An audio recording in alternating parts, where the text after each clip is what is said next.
Hello, good evening. എല്ലാ പ്രേക്ഷകർക്കും ഈ പരിപാടിയിലേക്ക് സ്വാഗതം. നിങ്ങൾക്കറിയുന്നത് പോലെ മലയാള ടെലിവിഷനിലെ ഏറ്റവും വലിയ വാർത്താ മണിക്കൂർ തുടങ്ങുകയാണ്. ജനകീയ പ്രതികരണ വേദിയാണ്. നമ്മൾ തുടങ്ങുന്നു. പൊതുജനം കഴുതയല്ല സാർ.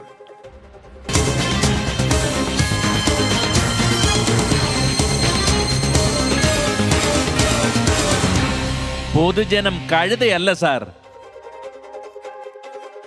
ഒരു വാർത്താപ്പകൽ കൂടി ഒടുങ്ങുന്നു.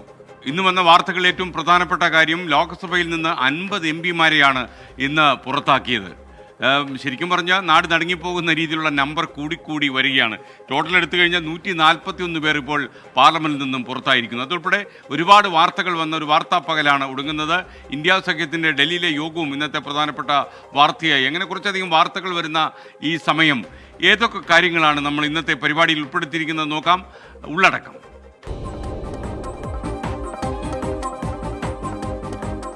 പാർലമെന്റിൽ വീണ്ടും കൂട്ട സസ്പെൻഷൻ. ഡോക്ടർ ശശി തരൂരും കെ സുധാകരൻ ഉൾപ്പെടെ ഇന്ന് പുറത്താക്കിയത് 50 പ്രതിപക്ഷ എംപിമാരെ. സസ്പെൻഷനിലായവരുടെ എണ്ണം 141 ഇതോടെ. ശക്തമായി ഇതിനെ അപലപിച്ച ഇന്ത്യ സഖ്യം. പ്രതിപക്ഷത്തിന്റെ അസാന്നിധ്യത്തിൽ ബില്ലുകൾ പാസാക്കി കേന്ദ്ര സർക്കാർ.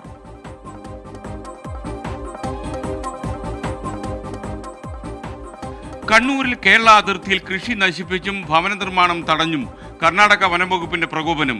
ഭൂരേഖകൾ ഉണ്ടായിട്ടും പ്രദേശവാസികളെ കുടിയൊഴിപ്പിക്കാൻ നീക്കം. പ്രതിഷേധിച്ച് ജനകീയ സമരസമിതി ജില്ലാ കളക്ടർക്ക് പരാതി കൊടുത്തു.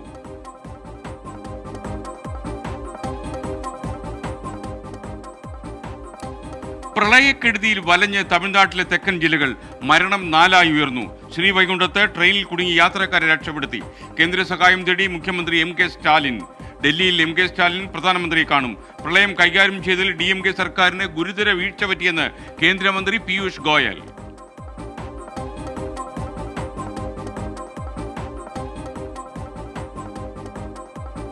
മലപ്പുറം ജില്ലയിൽ മുങ്ങിമരണങ്ങൾ വർദ്ധിക്കുന്നതായി കണക്കുകൾ. 3 വർഷത്തിനിടെ മാത്രം റിപ്പോർട്ട് ചെയ്തത് 375 മുങ്ങിമരണം. സ്കൂൾ പാഠ്യപദ്ധതിയിൽ നീന്തൽ പരിശീലനം ഉൾപ്പെടുത്തണമെന്ന ആവശ്യം ശക്തമാക്കി രക്ഷിതാക്കൾ.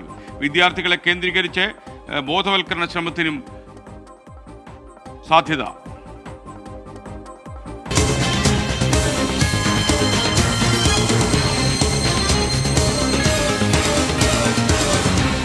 പൊതുജനം കഴുതയല്ല സാർ. തീർച്ചയായിട്ടും പ്രിയപ്പെട്ട പ്രേക്ഷകരുടെ ഇടപെടൽ കൂടി ഈ പരിപാടിയിൽ വേണം. നമുക്ക് എങ്ങനെയാണ് മുന്നോട്ട് പോകേണ്ടത് നിങ്ങൾക്കറിയാം. നിങ്ങളുടെ വിളികൾ ഈ പരിപാടിയിൽ ആവശ്യമാണ്. അതുപോലെ നിങ്ങളുടെ സന്ദേശങ്ങൾ വേണം. നിങ്ങൾ വിളിക്കേണ്ട നമ്പർ 04842830 510 04842830 നമ്മുടെ പ്രൊഡക്ഷൻ കൺട്രോൾ റൂമിൻ്റെ നമ്പറാണ്. സ്ഥിരം പ്രേക്ഷകർക്ക് ഈ കാര്യം അറിയാം. അപ്പോൾ നിങ്ങളുടെ വിളികൾ വേണം. അതേപോലെ യൂട്യൂബിൽ 24ൻ്റെ വാർത്താ ചാനൽ ലോഗിൻ ചെയ്ത് നിങ്ങൾ കമൻറ്റ് ബോക്സിൽ നിങ്ങളുടെ സന്ദേശങ്ങൾ കുറിക്കുക. അപ്പോൾ ആ സന്ദേശങ്ങളും വിളികളും ഒക്കെ ആയിട്ട് അടുത്ത 48 മിനിറ്റ് നേരം നമ്മൾ ഒന്നിച്ച് യാത്ര ചെയ്യുന്നു. നമ്മൾ പൊളിക്കുന്നു ഇന്ന്. ഓക്കെ, പൊതുജനം കഴുതയല്ല സാർ തുടരുന്നു.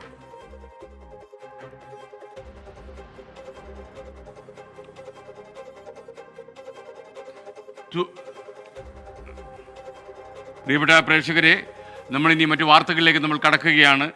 തുടർച്ചയായ 2ാം ദിവസവും പാർലമെന്റിൽ കൂട്ട സസ്പെൻഷൻ. ഇന്നലെ 78 അംഗങ്ങളെ സഭകളിലായി സസ്പെൻഡ് ചെയ്തു. എന്നാൽ ഇന്ന് 50 പേർക്ക് സസ്പെൻഷൻ ലഭിച്ചു. ഇതിൽ K Sudhakaran MP, doctor Shashi Tharoor ഇവരൊക്കെ ഉൾപ്പെടുന്നുണ്ട്. അപ്പോൾ അതിലേക്കാണ് നമ്മൾ ആദ്യം പോകുന്നത്. ഇന്ത്യൻ പാർലമെന്റിന്റെ ചരിത്രത്തിൽ തന്നെ ഏറ്റവും വലിയ സസ്പെൻഷൻ നടപടികളാണ് കഴിഞ്ഞ ദിവസങ്ങളിൽ കണ്ടത്. ഒരാഴ്ചക്കിടെ 3 ഘട്ടങ്ങളിലായി ഇരുസഭകളിലുമായി 142 പേരെയാണ് സസ്പെൻഡ് ചെയ്തത്. എന്നാൽ ഉന്നയിച്ച വിഷയങ്ങളിൽ നിന്നും പിന്നോട്ടില്ലെന്നും പ്രതിഷേധവുമായി മുന്നോട്ടു പോകും എന്നുമാണ് പ്രതിപക്ഷത്തിന്റെ നിലപാട്.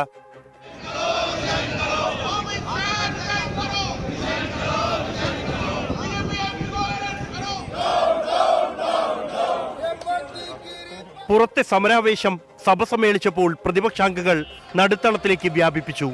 പ്ലക്കാർഡുകൾ ഉയർത്തിയായിരുന്നു മുദ്രാവാക്യം വിളികൾ. ലോക്സഭയും രാജ്യസഭയും പലതവണ നിർത്തിവെച്ചു. 12:30 ചേർന്ന ലോക്സഭ നടുത്തളത്തിലിറങ്ങി പ്രതിഷേധിച്ച 50 അംഗങ്ങളെ ഈ സമ്മേളന കാലത്തേക്ക് സസ്പെൻഡ് ചെയ്യാനുള്ള പ്രമേയം പാസാക്കി.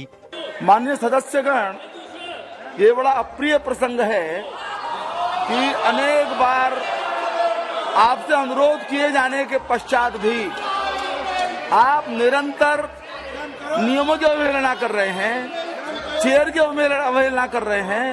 ये वास्तव में कोई ऐसी किसी को भी प्रसन्न करने वाली बात नहीं है। സഭയ്ക്ക് പുറത്തെ പ്രതിഷേധത്തിനിടെ രാജ്യസഭാ ചെയർമാനെ തൃണമൂൽ കോൺഗ്രസ് അംഗം കല്യാൺ ബാനർജി അനുകരിച്ചത് BJP സഭയിൽ വിഷയമാക്കി. ഇക്കാര്യത്തിൽ പ്രതികരിച്ച രാജ്യസഭാ ചെയർമാൻ സംഭവം വീഡിയോയിൽ പകർത്തി സമൂഹ മാധ്യമങ്ങളിൽ പ്രചരിപ്പിച്ച രാഹുൽ ഗാന്ധി എല്ലാ പാർലമെന്ററി മര്യാദകളും ലംഘിച്ചതായി വിമർശിച്ചു. Mr. Chidambaram, you are a very senior member. Imagine what must be going through my heart when your senior leader videographs a member parliament mocking the institution of chairman. As an individual, take on me. ഉച്ചയ്ക്ക് ശേഷം സഭ ചേർന്നപ്പോൾ പ്രതിപക്ഷം നടപടികൾ ബഹിഷ്കരിച്ചു. മഴക്കെടുതികൾ തമിഴ്നാടിന് മോശമായി അനുഭവിക്കേണ്ടി വന്നത് DMK സർക്കാരിന്റെ വീഴ്ച കൊണ്ടാണെന്ന് കേന്ദ്രമന്ത്രി പീയൂഷ് ഗോയൽ വിമർശിച്ചു. CGST ഭേദഗതി അടക്കമുള്ള ബില്ലുകൾ ദീർഘമായ ചർച്ചയില്ലാതെ ലോക്സഭ പാസാക്കി. പാർലമെന്റിലെ സുരക്ഷാ വീഴ്ചയിൽ പ്രധാനമന്ത്രിയോ ആഭ്യന്തരമന്ത്രിയോ വിശദീകരണം നൽകണമെന്നോ പാസ് നൽകിയ BJP അംഗത്തെ പുറത്താക്കണമെന്നോ ഉള്ള പ്രതിപക്ഷത്തിന്റെ ആവശ്യം അംഗീകരിക്കാൻ ഭരണപക്ഷം തയ്യാറല്ല. നാമമാത്രമായ പ്രതിപക്ഷവുമായി നിയമനിർമ്മാണവുമായി മുന്നോട്ടു പോകുന്നതിലൂടെ ഭരണപക്ഷത്തിന്റെ നിലപാട് വ്യക്തമാണ്. ബൽറാം നെടുങ്ങാടി, 24, ഡൽഹി. ഇന്നും ഡൽഹിയിൽ നടക്കുന്ന കാര്യം തന്നെയാണ്. 2-3 MPമാരെ അല്ല പുറത്താക്കിയത്. ആകെ ഇന്ന് 50 MPമാരെയും എല്ലാം ചേരുമ്പോൾ 141 MPമാരെ പുറത്താക്കി. പാർലമെന്റ് ചരിത്രത്തിൽ തന്നെ ഇത് ആദ്യമാണ്. 1989 രാജീവ് ഗാന്ധി പ്രധാനമന്ത്രിയായിരിക്കെ 63 MPമാരെ പുറത്താക്കിയതാണ് ഇതിനു മുമ്പത്തെ ഏറ്റവും വലിയ സംഭവം. പാർലമെന്റിലെ സുരക്ഷാ വീഴ്ചയിൽ സർക്കാരിനെ ആക്രമിക്കാൻ അവിചാരിതമായി ലഭിച്ച അവസരം പരമാവധി ഉപയോഗപ്പെടുത്താൻ ശ്രമിച്ച പ്രതിപക്ഷത്തെ സസ്പെൻഷൻ നടപടികളിലൂടെ ഭരണപക്ഷം നേരിട്ടു എന്നതാണ് ഏറ്റവും പ്രധാനപ്പെട്ട മറ്റൊരു കാര്യം. ഇക്കാര്യത്തിൽ 24 പൊതുജനങ്ങളുടെ അഭിപ്രായം ചോദിച്ചു.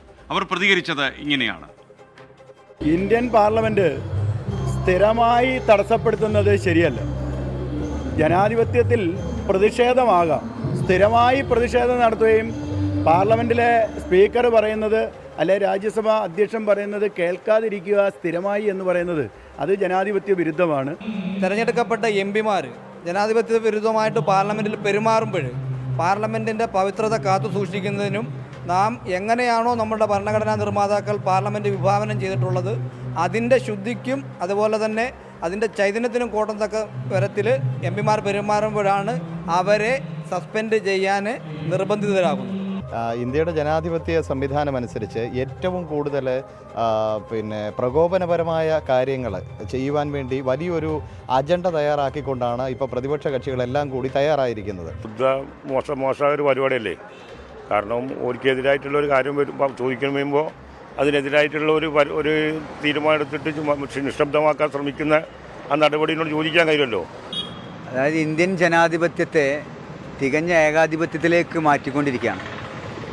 ഇന്ത്യയിൽ വിയോജിക്കാനുള്ള അവകാശം ജനാധിപത്യത്തിൻ്റെ ആത്മസത്തയാണ് എന്നാണ് നമ്മുടെ രാജ്യം കണക്കാക്കുന്നത്. പക്ഷേ തീർച്ചയായും നരേന്ദ്രമോദി എല്ലാ പ്രതിപക്ഷ ശബ്ദങ്ങളെയും എതിർ ശബ്ദങ്ങളെയും അടച്ചൊതുക്കിക്കൊണ്ട് തികഞ്ഞ ഏകാധിപത്യത്തിലേക്ക് രാജ്യത്തെ കൊണ്ടുപോകുന്നു എന്നുള്ള സന്ദേശമാണ് ഈ ജനങ്ങൾക്ക് നൽകുന്നത്. നമ്മുടെ രാജ്യത്തിൻ്റെ എല്ലാ വ്യവസ്ഥിതിയും തകരാറിലാകുന്നതാണ്. ജനങ്ങളെ സംബന്ധിച്ചിടത്തോളം ഏറ്റവും വലിയ പ്രതീക്ഷ എന്ന് പറയുന്നത് നമ്മുടെ ജനാധിപത്യ വ്യവസ്ഥിതിയാണ്. നമ്മൾ തിരഞ്ഞെടുക്കുന്ന ജനപ്രതിനിധികൾ അവർ രാജ്യത്തിനോട് പ്രതിബദ്ധതയോടുകൂടി പ്രവർത്തിക്കും എന്നുള്ളതാണ് ജനങ്ങൾ പ്രതീക്ഷിക്കുന്നത്.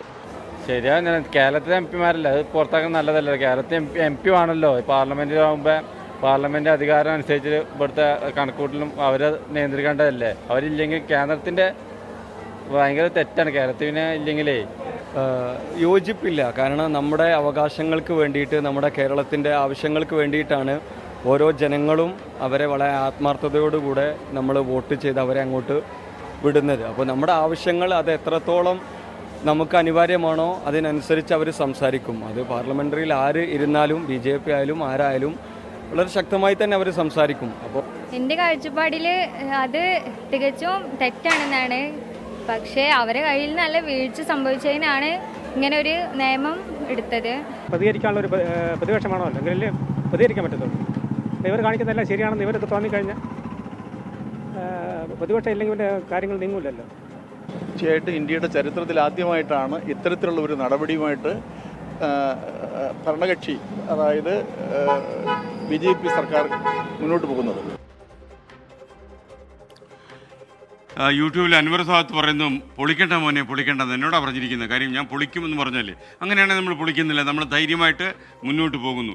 അതേപോലെ ഹസൻ വടക്കനാണ് പറയുന്നത് 24 വാർത്ത ഈ പുതിയ പ്രധാനമന്ത്രി സ്ഥാനം മല്ലികാർജ്ജുൻ ഖാർഗെ പ്രഖ്യാപിച്ചല്ലോ, അതെന്താണ് 24 കാണാതെ പോകുന്നു? താങ്കൾ നമ്മുടെ ടിക്കറിലേക്ക് നോക്കുക. ടിക്കറിൽ ഏറ്റവും പ്രധാനപ്പെട്ട വാർത്തയായിട്ട് അവതരിപ്പിച്ചിരിക്കുന്നത് ഇത് തന്നെയാണ്. ഇന്നത്തെ ഏറ്റവും വലിയ വാർത്തയും അത് തന്നെയാണ്. രാഹുൽ ഗാന്ധിയെ തള്ളി മല്ലികാർജ്ജുൻ ഖാർഗെ പ്രധാനമന്ത്രി സ്ഥാനാർത്ഥിയാകണമെന്ന് മമതാ ബാനർജിയും അതുപോലെ ഡൽഹി മുഖ്യമന്ത്രി അരവിന്ദ് കെജ്രിവാളും ഇന്ന് ഇന്ത്യ സഖ്യത്തിൽ ആവശ്യപ്പെട്ടു എന്നുള്ളതാണ് ഏറ്റവും പ്രധാനപ്പെട്ട കാര്യം. ഇന്ന് പ്രേക്ഷകർക്ക് അറിയുന്ന പോലെ നമ്മുടെ പ്രതിനിധി MG പ്രതീഷ് തിരുനെൽവേലിയിലുണ്ട്. തമിഴ്നാടിൻ്റെ തെക്കൻ കേരളത്തിൽ വലിയ ദുരിതപ്പെയ്ത്തായിരുന്നു. ഇപ്പോഴും വെള്ളക്കെട്ട് ഒഴിഞ്ഞിട്ടില്ല. നിരവധി വീടുകൾ തകർന്നുപോയി, റോഡുകൾ ഒലിച്ചുപോയി. ഇത്രയധികം ഒരു വെള്ളപ്പൊക്കം ഈ അടുത്ത കാലത്തൊന്നും തമിഴ്നാട് സാക്ഷ്യം വഹിച്ചിട്ടില്ല. തിരുനെൽവേലി തൂത്തുക്കുടി ദേശീയപാതയിൽ താമരപരണി നദി ഇപ്പോഴും കരകവിഞ്ഞതോടെയാണ് ഈ പ്രതിസന്ധി രൂക്ഷമായത് എന്ന് പറയുന്നു. പല വീടുകളിലേക്കും വെള്ളം ഇരച്ചു ചെല്ലാൻ ഇത് കാരണമായി. ദുരിതപ്പെയ്ത്തിൽ തമിഴ്നാടിൻ്റെ തെക്കൻ ജില്ലകൾ ഇപ്പോഴും ജില്ലകൾ നടുങ്ങി നിൽക്കുന്നു എന്നാണ് ഞങ്ങളുടെ പ്രതിനിധി MG പ്രതീഷ് റിപ്പോർട്ട് ചെയ്തത്. നിർത്താതെ പെയ്ത പ്രളയമഴയിൽ തെക്കൻ തമിഴ്നാട്ടിൽ ദുരിതത്തിലായത് 10,000-കണക്കിന് പേരാണ്. ഡാമുകൾ തുറന്നതും റെക്കോർഡ് മഴയും പ്രളയ തീവ്രത ഇരട്ടിയാക്കി. പല മേഖലകളിലും ഇപ്പോഴും നിരവധി പേർ ദുരിതം പേറുകയാണ്.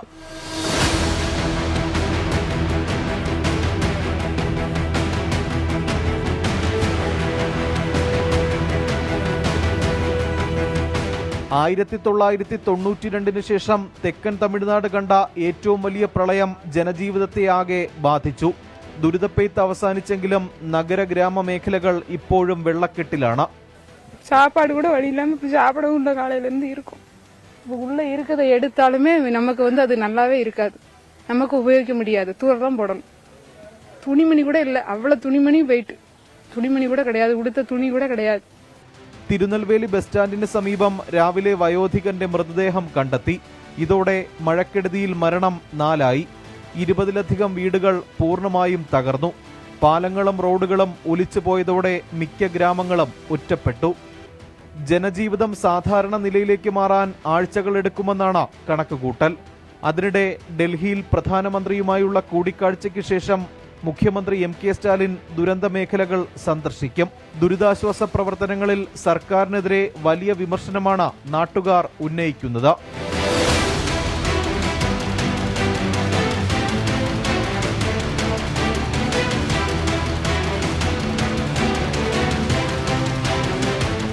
പ്രളയക്കെടുതിയിൽ ദുരിതം പേറുകയാണ് തെക്കൻ തമിഴ്നാട്. കെട്ടിയുണ്ടാക്കിയതെല്ലാം പ്രളയത്തിൽ ഒലിച്ചുപോയി. ഉച്ചവരെയും നഷ്ടപ്പെട്ടു. ഇനി എന്തു ചെയ്യണമെന്നറിയില്ല. സഹായം കേഴുകയാണ് ഓരോരുത്തരും. ക്യാമറമാൻ അഭിലാഷ് തൊഴുവങ്കോടിനൊപ്പം MG പ്രതീഷ്, 24. കൂടുതൽ സഹായം ലഭിക്കുന്നതിന് വേണ്ടി തമിഴ്നാട് മുഖ്യമന്ത്രി MK സ്റ്റാലിൻ ഇന്ന് പ്രധാനമന്ത്രി കണ്ടു. ശരിക്കും ആഴ്ചകളുടെ ഇടവേളയിലാണ് തമിഴ്നാട്ടിലെ ജനങ്ങൾ വീണ്ടും ഒരു പ്രളയഭീതി നേരിടുന്നത്. നേരത്തെ മിഗ്ജാവ് ചുഴലിക്കാറ്റ് മുന്നോടിയായി ചെന്നൈ നഗരത്തിൽ വെള്ളക്കെട്ടുണ്ടായി. അവിടെ വലിയ ദുരിതപ്പെയ്ത്തായിരുന്നു. ഇത്തവണ തെക്കൻ ജില്ലകളായ കന്യാകുമാരി, തിരുനെൽവേലി, തൂത്തുക്കുടി, തെങ്കാശി ഇവിടെയാണ് ദുരിതം പെയ്തിറങ്ങിയത്. മഴയൽപ്പം മാറി നിൽക്കുന്നുവെങ്കിലും ജനങ്ങളുടെ ദുരിതം ഇപ്പോഴും മാറിയിട്ടില്ലെന്നാണ് അവിടെ ക്യാമ്പ് ചെയ്യുന്ന MG പ്രതീഷ് ഞങ്ങളുടെ പ്രതിനിധി റിപ്പോർട്ട് ചെയ്യുന്നത്. നമുക്ക് നോക്കാം, അവിടുത്തെ ജനങ്ങളുടെ പ്രതികരണങ്ങൾ നമ്മൾ ആരാഞ്ഞു. അവരിങ്ങനെയാണ് പറഞ്ഞത്. സങ്കടക്കടലിലാണ് തെക്കൻ ജില്ലയിലെ ജനങ്ങളിപ്പോൾ. நிறைய வீடு வடக்கத்திலாம் நிறையா இருக்குது. 10 வீடுக்கு மேலே சும்மா இது மாதிரியே நிறையா வீடு போயிட்டு, ஆடு மாடுகளும் போயிட்டு, கோழி எல்லாமே தண்ணியில் போயிட்டு. மொத்த கோழி ஆடு மாடு எல்லாமே வாயிலாச்சும் பூரா தண்ணியில் போயிட்டு எங்களால் காப்பாற்ற முடியலன்ட்டு இது இருந்து அரிச்சு கொண்டு போயிட்டு அவ்வளோத்தையும் நாங்களும் எவ்வளோ முயற்சி பண்ணி பார்த்தோம். ஊர் சடங்க பூரா போயிட்டு, சிலிண்டர் எல்லாமே தண்ணியில் போயிட்டு, 50 ஆடு தண்ணியில் போயிட்டு, வீடு வாச பூரா இடிஞ்சு தவஞ்சு தண்ணியாக போயிட்டு, பாத்திரம் பூரா நெருங்க வெளியே போட்டிருக்கேன். உயிர் ஒன்று தான் தப்பிச்சிருக்க, பூரா போயிட்டு. അബ്ദുൽ താജ് യൂട്യൂബിൽ പറയുന്നു, പൊതുജനം കഴുതയല്ല സാർ എന്ന പരിപാടി അത് താങ്കളോട് പറയുന്ന പോലെ തോന്നുന്നു എന്നാണ് അദ്ദേഹം പറയുന്നത്. ചിലപ്പോൾ എന്നോടായിരിക്കും പറയുന്നത്, ഞാനത് മനസ്സിലാക്കുന്നു. എന്നാൽ നമ്മുടെ നാട്ടിലെ പൊതുജനം കഴുതകളല്ല, അവർ മിടുക്കുള്ളവരാണ് എന്ന് പറയുന്ന പരിപാടിയാണിത്. ഇപ്പോൾ നമുക്കൊരു സുഹൃത്ത് ടെലിഫോൺ ലൈനിൽ വന്നിട്ടുണ്ട്. വയനാട്ടിൽ നിന്ന് റോയിയാണ് വിളിക്കുന്നത്. റോയി നമസ്കാരം, പറഞ്ഞോളൂ റോയി, എന്താ പറയാനുള്ളത് താങ്കൾക്ക്? സാറേ, എൻ്റെ പേര് CC റോയ് എന്നാണ്. ഞാൻ വയനാട്ടിലെ മുള്ളംകൊല്ലി പഞ്ചായത്ത് താമസിക്കുന്ന ഒരാളാണ്. ഓക്കെ, മനസ്സിലായി. സാറേ, ഈ മുള്ളംകൊല്ലി പഞ്ചായത്തിന്റെ വെച്ച് കഴിഞ്ഞാൽ കുടിവെള്ള പദ്ധതിക്ക് വേണ്ടിയിട്ട് ലോകം മുഴുവൻ ഒരു കുഴി എടുത്തിട്ടിരിക്കുക. പഞ്ചായത്തിന്റെ എല്ലാ ഭാഗങ്ങളും കുഴിയെടുത്തിട്ട് എത്ര കാലമായി? കുഴിയെടുത്തിട്ട് എത്ര കാലമായി? കുഴിയെടുത്തിട്ട് സാറേ കേൾക്കുന്നോ? ഞാൻ കേൾക്കുന്നു. കുഴിയെടുത്തിട്ട് എത്ര കാലമായി ഞാൻ ചോദിക്കായിരുന്നു. അത് ഒത്തിരി കാലമായി സാറേ. അത് 5-6 മാസമായ സ്ഥലങ്ങളുണ്ട്. അതിന് അവരോട് മെമ്പറൊക്കെ വിളിച്ച് നമ്മൾ പറയുമ്പോൾ അവര് അവര് അങ്ങനെ കുഴിയെടുക്കുന്നവരോട് പറഞ്ഞിട്ടുണ്ടെന്നൊക്കെ പറയുന്നത്. പക്ഷെ അവര് എവിടെയെങ്കിലും ഒരു 3-4 താങ്കൾക്ക് ശരിക്കും എന്താണ് പൊതുജനങ്ങളോട് അല്ലെങ്കിൽ അധികാരി വർഗത്തോട് താങ്കൾക്ക് എന്താണ് പറയാനുള്ളത്? ചുരുക്കി പറഞ്ഞോളൂ സാറേ. അത് എത്രയും പെട്ടെന്ന് അത് എല്ലാ റോഡുകളിലും അവരെ കുഴിയെടുത്തിട്ടിരിക്കുന്ന എല്ലായിടത്തും മിറ്റിലും ഉപയോഗിച്ച് ടാറിട്ട് പണ്ടത്തതുപോലെ തന്നെ റോഡാക്കണം. പല സ്ഥലങ്ങളിലും അപകടം ഉണ്ടാകുന്നുണ്ട്. ഒത്തിരി സ്ഥലങ്ങളിൽ കുഴിഞ്ഞു പോകുന്നു. കുഞ്ഞുങ്ങളും ഒത്തിരി ആൾക്കാരൊക്കെ നടക്കുന്ന രാത്രി കാലങ്ങളിലൊക്കെ അപകടം ഉണ്ടാകുന്നുണ്ട്. അതാണ് നമ്മുടെ പ്രദേശം കടുകയും കാര്യങ്ങളൊക്കെ ഉള്ള സ്ഥലമാണ്. ഓക്കെ, എനിക്ക് മനസ്സിലായി. റോയ് പറഞ്ഞ കാര്യം മനസ്സിലായി. എന്തായാലും അധികാരികളുടെ ശ്രദ്ധയിൽ ഇക്കാര്യം വരട്ടെ എന്നാണ് നമ്മുടെ പ്രതീക്ഷ. റോയ്, വിളിച്ചതിന് നന്ദി. Thanks for calling. താങ്കൾ ഇനിയും നമ്മളുമായി ബന്ധപ്പെടുക. 24 കണ്ടുകൊണ്ടിരിക്കുക. എന്തെങ്കിലും ഇക്കാര്യത്തിൽ മാറ്റം ഉണ്ടാവുകയാണെങ്കിൽ താങ്കളെ ഞങ്ങൾ തീർച്ചയായിട്ടും അറിയിക്കും. നമുക്കിനി കണ്ണൂരിലേക്ക് പോകാം. ഒരു സ്റ്റോറിയുണ്ട്. കണ്ണൂരിലെ കേരള കർണാടക അതിർത്തിയിൽ കൃഷി നശിപ്പിച്ചും ഭവന നിർമ്മാണം തടഞ്ഞും കർണാടക വനംവകുപ്പിൻ്റെ പ്രകോപനം. അയ്യൻകുന്ന് പാലത്തുംകടവ് നിവാസികളാണ് കുടിയൊഴിപ്പിക്കൽ ഭീഷണിയിൽ ഉള്ളതിപ്പോൾ. അതിക്രമം പരിധി വിട്ടതോടെ ജനകീയ സമിതി പ്രതിഷേധവുമായി രംഗത്ത് വന്നു. ആ റിപ്പോർട്ടിലേക്കാണ് നമ്മൾ ഇനി പോകുന്നത്. എല്ലാ രേഖകളുമുള്ള കേരളത്തിന്റെ ഭൂമി, അവിടെയാണ് കർണാടക വനം വകുപ്പിന്റെ കടുംപെട്ട്. വൈകാരികതയ്ക്കല്ല, മറിച്ച് പ്രായോഗികമായ പരിഹാരത്തിന് ഇനിയും വൈകിക്കൂടാ.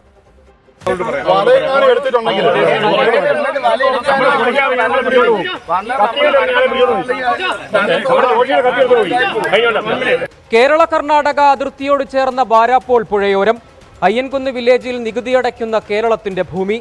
കൃഷിയിടത്തിലെ കാട് വെട്ടിത്തെളിക്കാൻ പോലും കർണാടക വനം വകുപ്പ് സമ്മതിക്കില്ല. പ്രദേശത്തെ താമസക്കാരനായ നടുവിലെ കിഴക്കയിൽ വിശ്വനാഥന്റെ വീട് നവീകരണം പോലും തടഞ്ഞു.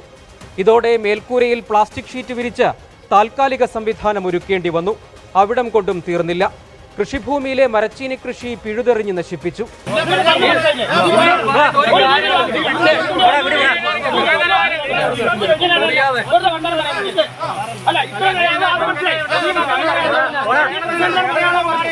പ്രദേശത്തെ 15 ഏക്കറിലെ 4 കുടുംബങ്ങൾ തുടർച്ചയായ ഭീഷണി നിമിത്തം എല്ലാം ഉപേക്ഷിച്ചിറങ്ങി. എല്ലാ രേഖകളും ഉണ്ടെങ്കിലും വഴങ്ങാൻ കർണാടക വനം വകുപ്പ് തയ്യാറല്ല. നമ്മൾ പറഞ്ഞത് ഇതൊരു ഈ ഒരു പ്രശ്നം അവിടെയുണ്ട്. ആ ഒരു പ്രശ്നത്തെ ശാശ്വതമായിട്ടൊരു പരിഹാരം ആവശ്യമാണ്. ആ പരിഹാരം എന്ന് പറയുന്നത് നമുക്ക് നമ്മുടെ പറമ്പ് അല്ലെങ്കിൽ നമ്മളുടെ കൃഷിയിടങ്ങൾ അവിടെ നമുക്ക് യഥാവിധി കൃഷി ചെയ്യാനും അവിടെ ധൈര്യത്തോടും ആത്മാഭിമാനത്തോടും ജീവിക്കാനായിട്ട് ജനത്തിന് പറ്റണം. അതിനുള്ളൊരു സാഹചര്യം ഉണ്ടാക്കി തരണമെന്ന് നമ്മൾ കളക്ടറോട് ആവശ്യപ്പെട്ടു. കളക്ടർ നമ്മുടെ മടിക്കേരി ജില്ലാ കളക്ടറുമായി ബന്ധപ്പെട്ട് കാര്യങ്ങളൊക്കെ ചെയ്യാമെന്ന് ഉറപ്പ് തന്നിട്ടുണ്ട്. ഈ ഒരു പ്രശ്നങ്ങൾ തീരണമെങ്കിൽ സംസ്ഥാന തലത്തിൽ ഉള്ള ഇടപെടലുകൾ ഉണ്ടാകണം. അയ്യൻകുന്നിലെ പഞ്ചായത്ത് ജനപ്രതിനിധികൾ ഒത്തുചേർന്ന് കൃഷി പുനരാരംഭിച്ചത് തടയാനും വനപാലകർ ശ്രമിച്ചു. മാക്കൂട്ടം ബ്രഹ്മഗിരി വന്യജീവി സങ്കേതത്തിന്റെ അതിർത്തിയിലെ കൃഷിഭൂമിയും വീടുകളും മാത്രമല്ല, കേരളത്തിന്റെ ബാരാപ്പോൾ മിനി ജലവൈദ്യുത പദ്ധതിയിൽ വരെ അവകാശവാദം ഉന്നയിക്കുന്നുണ്ട് കർണാടക. ബാരാപ്പോൾ ജലവൈദ്യുത പദ്ധതി അത് കഴിഞ്ഞ വർഷം അതിൻ്റെ ഉൽപ്പാദനത്തിൽ സർവ്വകാല റെക്കോർഡായിരുന്നു. നല്ല മഴയുണ്ടായിരുന്നു, നല്ല റെക്കോർഡ്, നല്ല ഇത് നമുക്ക് പ്രോഫിറ്റായിട്ട് പോകുന്ന പദ്ധതിയാണ്. ഇതുപോലും കർണാടക സർക്കാരിൻ്റെ ആകുന്നൊരു സ്ഥിതിവിശേഷമുള്ളത്. അപ്പോൾ നമ്മളിതെല്ലാം ഒഴുകിപ്പോയതിന് ശേഷം നമ്മൾ ചെറുകിട്ടിട്ട് കാര്യമില്ല. അപ്പോൾ ഈ സമയത്ത് ഞങ്ങളുടെ ചെയ്യുന്നത് പഞ്ചായത്ത് ഭരണസമിതിയും നാട്ടുകാരും ജനപ്രതിനിധികളും സന്നദ്ധ സംഘടനകളും എല്ലാം ചെയ്തിട്ടുണ്ട്. ബാക്കി ഇനി വേണ്ടത് ഗവൺമെൻറ് തലത്തിലുള്ള ഇടപെടലാണ്. അല്ലാതെ ഇതിനകത്ത് വേറൊരു പരിഹാരം ഞങ്ങൾ കാണുന്നില്ല. ആധാരവും പട്ടയവും നികുതി അടയ്ക്കുന്ന രേഖകളുമെല്ലാം ഉണ്ടായിട്ടും പതിറ്റാണ്ടുകൾ അധിവസിച്ച ഭൂമി പ്രദേശവാസികൾക്ക് അന്യമാവുകയാണ്. ഇടപെടൽ ആവശ്യപ്പെട്ട് അയ്യൻകുന്ന് പഞ്ചായത്ത് ഭരണസമിതി ജില്ലാ കലക്ടർക്ക് പരാതി നൽകിയിട്ടുണ്ട്. ആദ്യം നമ്മുടെ സംസ്ഥാനത്തിന് സ്വന്തം അതിർത്തിയെക്കുറിച്ച് കൂടുതൽ വ്യക്തത വേണം. ഇരു സംസ്ഥാനങ്ങളിലെയും ഉദ്യോഗസ്ഥതല ഉഭയകക്ഷി ചർച്ചയിലൂടെ പ്രശ്നപരിഹാരത്തിന് ശ്രമിക്കണം. അതിനും കഴിയുന്നില്ലെങ്കിൽ ഭരണതലത്തിൽ കൂടുതൽ ഇടപെടലുകൾ വേണം. അരുൺ ഹൂണികനൊപ്പം സജോ ദേവസ്യാം, 24 കണ്ണൂർ. പൊതുജനം കഴുതയല്ല സാർ. നാട്ടുകാർക്ക് മനസ്സിലാകാത്തത് ഒരു കാര്യമാണ്. കേരളത്തിലെ ഭൂമിയിൽ കൃഷി ചെയ്യാൻ കർണാടക സമ്മതിക്കാത്തതിൻ്റെ കാരണം എന്തായിരിക്കും? നാട്ടുകാർക്ക് ഇനിയും മനസ്സിലായിട്ടില്ല.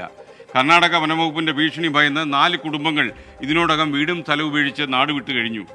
ശേഷിക്കുന്നവർ സ്വന്തം ഭൂമിക്കായുള്ള പോരാട്ടം തുടരുകയാണ്. വളരെ സങ്കടത്തിലാണ് അവർ. അവരുടെ പ്രതിഷേധ സ്വരങ്ങൾ നമുക്ക് കേൾക്കാം. അവർ പറയുന്ന പുഴ വരെ അവരുടെയാണ്, പുഴയുടെ നടുവ് വരെ അവരുടെയാണ്. 2022 വരെ ജനങ്ങൾ അതിലെ പോകുന്നതിന് തടസ്സമില്ലായിരുന്നു. ഇപ്പോൾ പുതിയ റേഞ്ചറും ഫോറസ്റ്റുകാരും ഒക്കെ വന്നതിന് ശേഷമാണ് ഈ തടസ്സങ്ങളെല്ലാം വന്നത്. ഒരാളെയും അവർ മാക്കൂട്ടത്തേക്ക് വിടുന്നില്ല. അതുപോലെ ഇവരുടെ ഒരു ബന്ധുക്കൾ വന്നിട്ടുണ്ടെങ്കിൽ ബന്ധുക്കൾക്കാർക്കും ഈ വീട്ടിലേക്ക് വരാൻ സാധിക്കുന്നില്ല. അതുകൊണ്ടാണ് ഈ പ്രദേശത്തുള്ള ആൾക്കാർ മുഴുവൻ വീടൊഴിഞ്ഞ് താമസം ഇവർ ഇപ്പോൾ പുഴയ്ക്കക്കരെ ചെറിയ ചെറിയ വീടുകളെടുത്ത് ആണ് പലരും താമസിക്കുന്നത്. നമ്മൾ സർക്കാർ ലെവലിൽ ചെയ്യേണ്ട ഒരു പ്രശ്നമാണ്. 2 സംസ്ഥാനങ്ങൾ തമ്മിലുള്ള ഒരു വിഷയമായതുകൊണ്ട് നമുക്ക് ഗ്രാമപഞ്ചായത്തിന് ഒരു പരിധിയുണ്ട്, ജില്ലയ്ക്കോ ഒരു പരിധിയുണ്ട്. എന്ത് വില കൊടുത്തും നമ്മൾ നമ്മുടെ ഭൂമി സംരക്ഷിക്കേണ്ട ബാധ്യത നമുക്ക് പഞ്ചായത്തിനും സംസ്ഥാനത്തിനും എല്ലാത്തിനും ഉണ്ട്. അവിടെ ചെന്നിട്ടും അവരുടെ ധാർഷ്ട്യമാണ് നമുക്കത് മനസ്സിലാക്കാൻ സാധിക്കാത്ത ഒരു കാര്യം എന്ന് പറഞ്ഞാൽ അവർക്കെന്തും ചെയ്യാം, നമ്മൾ പാവപ്പെട്ട കേരളക്കാർ എങ്ങനെയാലും ജീവിച്ചോ, ഞങ്ങൾക്ക് ഇഷ്ടമുള്ളത് ചെയ്യും എന്നുള്ള ധാർഷ്ട്യ സ്വഭാവമാണ് ആ ഫോറസ്റ്റുകാരിൽ നിന്ന് എനിക്ക് മനസ്സിലാക്കാൻ സാധിച്ചത്. ഇപ്പോൾ യൂട്യൂബിൽ ഗീവർ ബ്ലോഗ്സ് പറയുന്നത് അധികാരി വർഗം എന്ന് SKN പറയുന്നത് ഉദ്യോഗസ്ഥന്മാരെയും അതുപോലെ ജനങ്ങളെയും വേർതിരിക്കാനാണ്. ഇത് ബ്രിട്ടീഷ് സാധ്യതയാണ് എന്നാണ് അദ്ദേഹം പറയുന്നത്. രണ്ടുപേരെയും രണ്ടറ്റത്ത് നിർത്തി കളി പിടിപ്പിക്കുക. എൻ്റെ സുഹൃത്തെ, ഞാൻ അങ്ങനെയൊന്നും ആലോചിച്ചില്ല. അധികാരി വർഗം എന്ന് ഞാൻ ഉദ്ദേശിച്ചത് ഒന്നുകിൽ പൊതുപ്രവർത്തകർ, അതായത് അധികാരത്തിലിരിക്കുന്ന രാഷ്ട്രീയക്കാർ, അതല്ലെങ്കിൽ ബ്യൂറോക്രാറ്റ്സ്. ഇത് മാത്രമേ ഞാൻ ഉദ്ദേശിച്ചുള്ളൂ. ആരായാലും പൊതുജനങ്ങളുടെ പ്രശ്നം പരിഹരിച്ച് കിട്ടണം. ആ ഒരു ഒറ്റ ചിന്ത മാത്രമേ എനിക്കുള്ളൂ. അല്ലാതെ ഒരു ഡിവൈഡ് ആൻഡ് റൂൾ എന്ന ബ്രിട്ടീഷ് പോളിസി നടപ്പിലാക്കി ജനങ്ങളെയും ഉദ്യോഗസ്ഥന്മാരെയും 2 തട്ടിലാക്കി അംഗത്തിന് പ്രേരിപ്പിച്ച് യുദ്ധം ചെയ്ത് ഈ നാട്ടിൽ കലാപം ഉണ്ടാക്കുന്നതൊന്നും നമ്മുടെ ലക്ഷ്യമല്ല എന്ന് താങ്കൾ മനസ്സിലാക്കുക.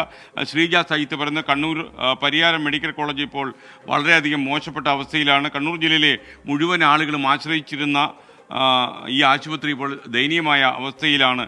അടിയന്തരമായി ഇതിനകത്ത് സർക്കാർ ഇടപെടണം എന്ന് പറയുന്നു.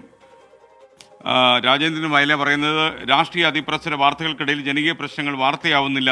നികുതി ചോർച്ചയും വിലക്കയറ്റവും കാരണം ജനങ്ങളുടെ ജീവിതം ബുദ്ധിമുട്ടാകുന്നു എന്നാണ് പറയുന്നത്. ഒരു കാര്യം കൂടി പറയുന്നു, നമ്മുടെ സുഹൈൽ CK അദ്ദേഹം പറയുന്നത് ഞങ്ങൾ പ്രവാസികൾക്ക് ഇപ്പോൾ ചാകര കാലമാണ്. നാട്ടിലേക്ക് പോകാൻ തീരുമാനിച്ചാൽ ഒരുപാട് ആളുകൾ ഓഫറുമായിട്ട് വരും.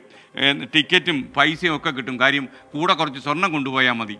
പ്രവാസികൾ അങ്ങനെ കരിയർമാരെ അന്വേഷിക്കുന്ന പല ആളുകളും ഇപ്പോൾ എയർപോർട്ടിൽ കണ്ടുമുട്ടാറുണ്ടെന്നാണ് സുഹൈൽ CK പറയുന്നത്. അതുകൊണ്ട് തന്നെ എനിക്ക് പ്രേക്ഷകരോട് പറയാനുള്ളൊരു കാര്യം, നിങ്ങൾ യാത്ര ചെയ്യുമ്പോൾ സംശയം തോന്നുന്ന ഒരു സാധനം നിങ്ങളെ ഏൽപ്പിച്ചാൽ വിമാനത്തിൽ കയറുന്ന സഞ്ചാരികൾ ഒരിക്കലും അത് എന്താണെന്നറിയാതെ നിങ്ങൾ കൊണ്ടുപോകാൻ ശ്രമിക്കരുത്. അങ്ങനെ കൊണ്ടുപോയി ആപത്തിലായിട്ടുള്ള പല മലയാളി സുഹൃത്തുക്കളും ലോകത്തിലെ പല ജയിലുകളിലും കിടക്കുന്നുണ്ട് എന്നത് യാഥാർത്ഥ്യമാണ്. അപ്പം നിങ്ങളങ്ങനെ കൊണ്ടുപോകാനുള്ള ബാധ്യത നിങ്ങൾക്കില്ല. സമ്മർദ്ദം ചെലുത്തിയാൽ പോലും നിങ്ങൾ അതിൽ നിന്ന് ഒഴിയുന്നതാണ് നിങ്ങളുടെ തടിക്ക് നല്ലത്. ഇനി ഒരു ഇടവേള കഴിഞ്ഞ് വരുമ്പോൾ നമുക്ക് മറ്റു വാർത്തകളിലേക്ക് പോകാം. ബ്രേക്ക്. രാജേന്ദ്രൻ വയല പറയുന്നു കോവിഡ് രൂക്ഷമാകുന്നു, നവകേരള സദസ്സ് കഴിയുമ്പോഴേക്കും സമൂഹ വ്യാപനം കൂടും എന്നാണ് അദ്ദേഹം പറയുന്നത്. കോവിഡ് എത്ര രൂക്ഷമാണ് എന്ന് നമുക്ക് പറയാൻ കഴിയില്ല, എന്നാൽ നമുക്ക് ആശങ്കപ്പെടുന്നൊരു സാഹചര്യം ഇല്ലാതാനും. അപ്പോൾ അതിനെക്കുറിച്ച് ജിവിൻ ഫിലിപ്പ് വർഗീസ് പറയുന്നത് കോവിഡ് ആശങ്കപ്പെടുത്തുന്നുണ്ട് എന്ന് പറഞ്ഞു കഴിഞ്ഞാൽ അത് നവകേരള സദസ്സിനെയൊക്കെ ബാധിക്കും, കേരള ഗവൺമെൻറ് മാർക്കറ്റിങ്ങിനെ ബാധിക്കില്ലേ? വെൽ ഡൺ വീണ ജോർജ് എന്നാണ് പറയുന്നത്. ആരോഗ്യവകുപ്പ് മന്ത്രി പറഞ്ഞത് ഏറെക്കുറെ ശരിയാണ്. ഇപ്പോൾ സിംഗപ്പൂർ പോലെയുള്ള രാഷ്ട്രങ്ങളിലൊക്കെ തന്നെ ഈ മാസ്കൊക്കെ നിർബന്ധമാക്കി കഴിഞ്ഞു എന്നാണ് കളമശ്ശേരി മെഡിക്കൽ കോളേജിലെ ഡോക്ടർ എന്നോട് വാട്സപ്പ് വഴി അറിയിച്ചത്. അപ്പോൾ അങ്ങനെയുള്ളൊരു സാഹചര്യം നിലനിൽക്കുന്നുണ്ട്. ചില സ്ഥലങ്ങളിലൊക്കെ കോവിഡ് പനി, ഈ ഒമിക്രോണിൻ്റെ വകഭേദം കാണപ്പെടുന്നുണ്ട്. എന്നാലും നമ്മൾ വലിയ 20 മാസക്കാലം കോവിഡിനെ നമ്മൾ നേരിട്ടവരാണ്. അതുകൊണ്ട് തന്നെ ഈ പനിയൊന്നും നമ്മളെ ഭയപ്പെടുത്തില്ല എന്ന് നമ്മൾ തീരുമാനിച്ച് മുന്നോട്ട് പോവുക. നമ്മൾ ശരിക്കും സാനിറ്റൈസ് ചെയ്യുക.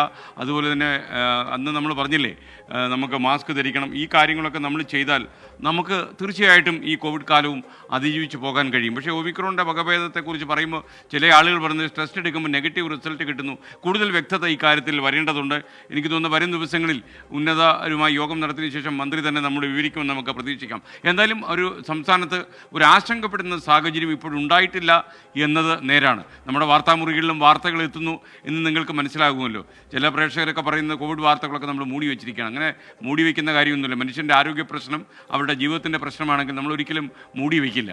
വാർത്താമുറിയിലെ യാഥാർത്ഥ്യം നിലനിൽക്കുകയാണ് ഞാൻ പറയുന്നത്. ആശങ്കപ്പെടുന്ന ഒരു സാഹചര്യത്തിലേക്ക് കേരളം മുഖമിടിച്ച് വീണിട്ടില്ല എന്ന് നിങ്ങൾ ആശ്വസിക്കുക. നമുക്ക് ഈ സമയവും കടന്നു പോയേ പറ്റൂ. അപ്പോൾ ഇനി നമുക്ക് ഇടുക്കി നേര്യമംഗലത്തിനടുത്തുള്ള ഒരു കർഷക ഗ്രാമം കുറച്ചധികം കാലമായി കാട്ടാന ശല്യത്തിൻ്റെ നടുവിലാണ്. ഒന്നും രണ്ടുമല്ല, കാട്ടാനകൾ കൂട്ടമായിട്ട് 10-15 ആനകൾ വന്ന് കൃഷി നശിപ്പിക്കുന്നു എന്നാണ് ഇവിടുത്തെ പാവപ്പെട്ട കർഷകർ നമ്മോട് പറയുന്നത്. ആ ദൃശ്യങ്ങളിലേക്കാണ് ഇനി ഞാൻ പ്രേക്ഷകരെ കൂട്ടിക്കൊണ്ടുപോകുന്നത്. നേര്യമംഗലത്തിനടുത്ത് കാഞ്ഞിരവേലി എന്ന് പറയുന്ന സുന്ദരമായൊരു കാർഷിക ഗ്രാമം. കൊക്കോയും റബ്ബറും കാപ്പിയും കുരുമുളകും ഒക്കെ ഇവിടെ കൃഷി ചെയ്യുന്നുണ്ട്.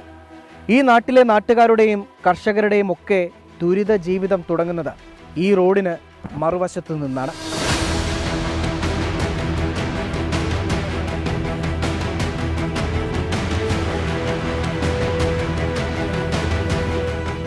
അറുന്നൂറിലധികം കുടുംബങ്ങളാണ് കാഞ്ഞിരവേലി, ഇഞ്ചപ്പതാൽ എന്നിവിടങ്ങളിലായി താമസിക്കുന്നത്.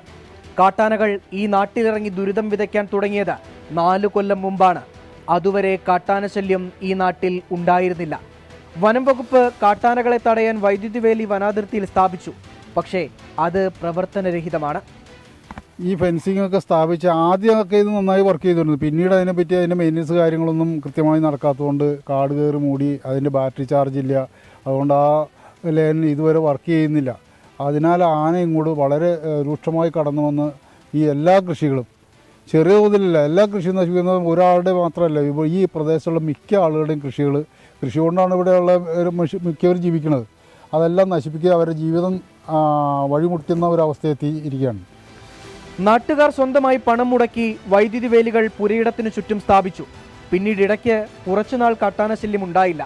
എന്നാൽ ഇപ്പോൾ സ്ഥിതി അതിഭയങ്കരമാണ്. ഞാൻ 65 ഇവിടെ വന്ന് ഈ സ്ഥലമായിട്ട് താമസം തുടങ്ങിയതാണ്. ഇതിനു മുമ്പ് 65 ശേഷം 2 പ്രാവശ്യം ആന ഇവിടെ ഇറങ്ങിയിട്ടുണ്ടായിരുന്നുള്ളൂ.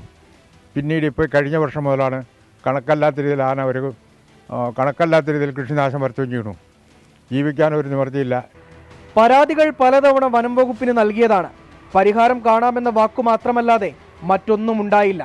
ഇനിയും കാട്ടാനശല്യം തുടർന്നാൽ പ്രത്യക്ഷ സമരത്തിലേക്കുൾപ്പെടെ കടക്കുമെന്നാണ് നാട്ടുകാർ പറയുന്നത്.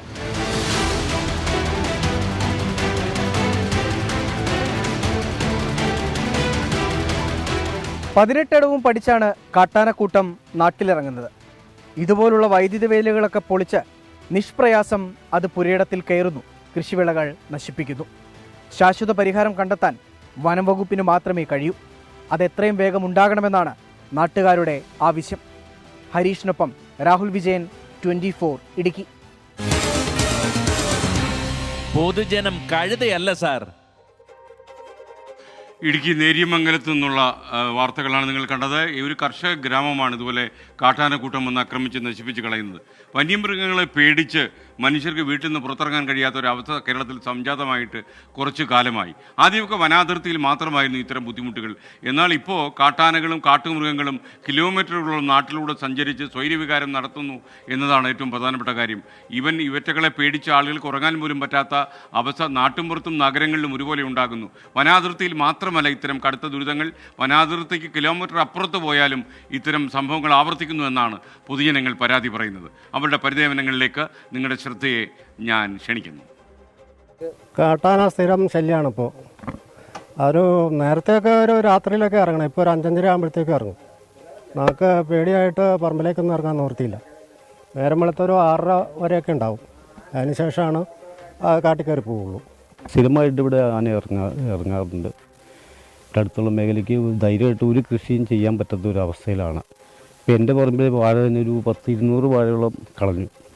2-3 തെങ്ങും തൈ പറിച്ചിട്ടിരിക്കുന്നു. അപ്പോൾ അങ്ങനെയുള്ള നാശനഷ്ടങ്ങൾ സ്ഥിരം നടന്നുകൊണ്ടിരിക്കുകയാണ്. കാട്ടാന ഇഷ്ടം പോലെ വരുന്നുണ്ട്. അത് വേറെ മുൻകാലത്തിൽ നിന്നൊന്നും ഒരു ഇതും സഹായം വരണില്ല. ഇതിനു മുമ്പ് 2 പ്രാവശ്യം വന്നിട്ടുണ്ട്.